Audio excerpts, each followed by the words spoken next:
Hello everyone, welcome back with Archicad basic tutorial how to grouping and ungrouping object. Okay, for example in here I will create a simple walls. You can click it. Okay, I will create a simple square wall. The next I will insert furniture with these tools. Okay, I will click at this point. If you want to grouping this furniture, you can select and you can click edit. The next click groupings and click group. So it will be automatically grouping.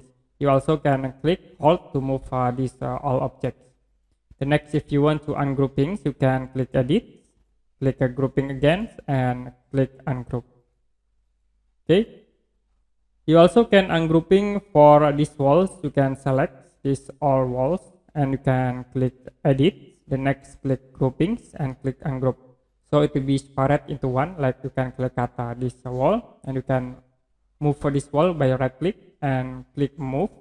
We use drag. I will click from this point and move to the bottom here. So it will be automatically move. So grouping again, you can select all. Okay, all these walls and click edit, click groupings and click group. So it will be automatically group these all walls. Okay, that's it. How to grouping and ungrouping in Archicad software. And if you have any question about this tutorial, you can comment below this video.